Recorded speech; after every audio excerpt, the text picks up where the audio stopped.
Hey guys, what's up? Welcome to the channel. So I have a 2016 Subaru Outback with the Boxster 4-cylinder engine. It has 96,000 miles, runs great, but I noticed oil pulling on the passenger side top of the motor near the injectors and the PVC valve. So I ruled out PVC valve. The injectors do not give out oil. So I was led kind of with my quick research.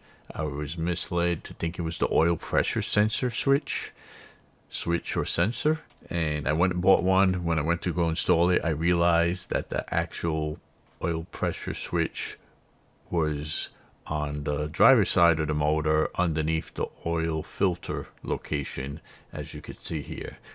So that leaves me with my oil leak still on top of the motor. So what could it be? Some people said it was leaky valve cover, but saw a story about a guy who had his valve cover replaced and it still started pulling the same oil in the same location. So I don't want to do that. That would be terrible.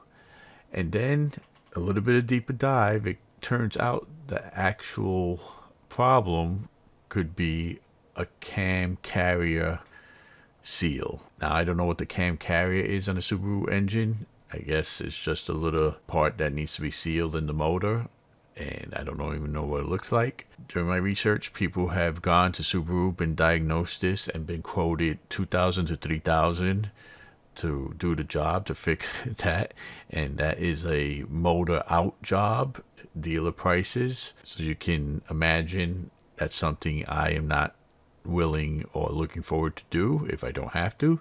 And even some Subaru dealers said it's not worth the fix. The solution would be to just monitor the situation, clean up the oil when you can.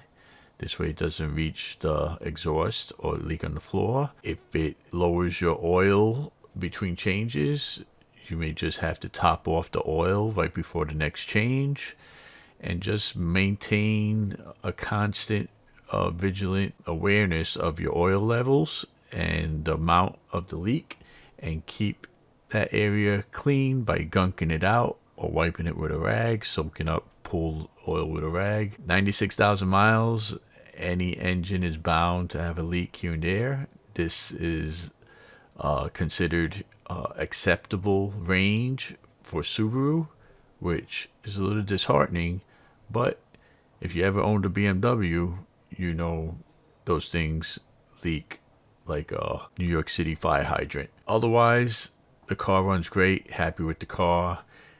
I consider this part of maintenance. I am just going to monitor it. That's what I suggest, unless you got money to spend $3,000. Once they pull the engine out of the car and tear it apart, it could cause other issues. I would rather not go down that route. You do whatever you do with this information. And if this helped you out, give me a like and subscribe to the channel. Hopefully I'll have more tips learning with you along the way. Thanks for watching.